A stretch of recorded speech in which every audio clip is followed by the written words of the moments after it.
Hey, how are you there, Rory? I'm fantastic, fantastic. What an intro that is. There's Harvey, the front of Harvey. That's a great RV. That's a fantastic RV. So, okay, well, Thom Wolke then. Welcome to the RMN Podcast. How are you, sir? I'm doing great. I'm doing great. And look at this. So this is the RV. Where are you? I am at the top of Topanga Canyon here, which is just outside of LA. Wow, looks incredible. As we talk, I'm gonna go downstairs. Here's the RV. It's a big I'm gonna RV. head downstairs onto the deck. Yeah, I guess you guys call them caravans. Motorhomes is what we would call them in the UK. Oh, okay. But there is never, the UK style ones are quite small. I mean that's a big motorhome. You wouldn't have one that size in the UK. No, it would take up the whole. I couldn't even imagine going down some of the country lanes in that thing. I got to tell you, coming up here to Topanga Canyon was no picnic. The roads here are quite narrow as well. Yeah. But I'll give you one last look here off the deck. Beautiful scenery. Absolutely stunning. Now, that's absolutely beautiful. Stunning. Here, hopefully I got some light. I'll come out here. Oh, there we go. Yeah. So great. So let's get into this, Thom. You're a music manager.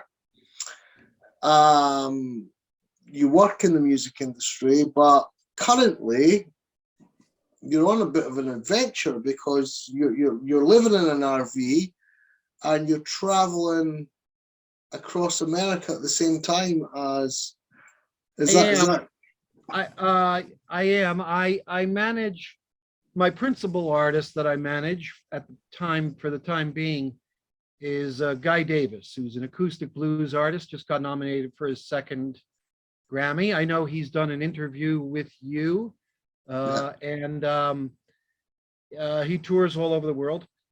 One of the beauties of my job, regardless of the current status of the world with COVID, one of the beauties I've always told people is that I could work from anywhere. I could literally work in Antarctica as long as I have an electronic connection to the world.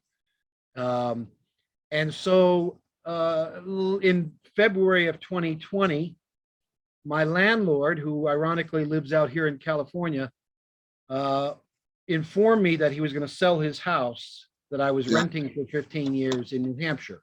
New Hampshire, for your listeners, is in New England, outside Boston, in the northeast part of the United States. And so I looked around and saw that I had such a good deal that I hadn't realized it. And renting another place, it was much more expensive than I had anticipated. And I decided to do every man's dream and buy an RV and hit the road. And so that's the short version of the story. And so when COVID came along and it delayed selling the house, but in some ways, it was actually a blessing for me because I didn't have any work to concentrate on. So I could concentrate on moving and buying an RV and doing all that. And so I hit the road in early June of this year, 2020, of 2020.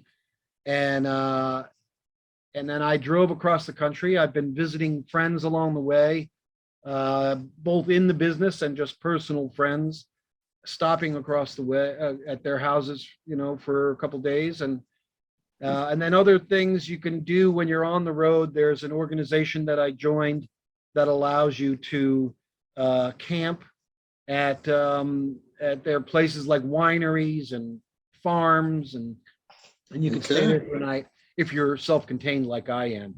And so I now am out here in California. I'm actually out here in California a lot longer than I expected to be. And then I am going to leave next week. I'm going to go to Ecuador, where I love to go, and have friends down there. I'm going to stay there for a month, and then when I get back in early March, I will hit the road and head east from California along the south part of the country while it's still the latter part of winter. And I'll head east across Arizona, New Mexico, Texas, to Louisiana. And eventually by early summer, I will be back in New Hampshire.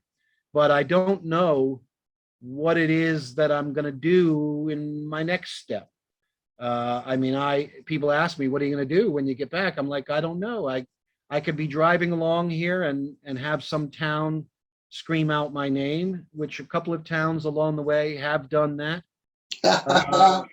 I could meet the future ex-Mrs. Wolke. I could be offered a job somewhere that complements what I do for my management work. And so any number of things can happen. So what I did is when I left in June, I made a plan to have no plan. And so far, my plan is working out just like I planned it.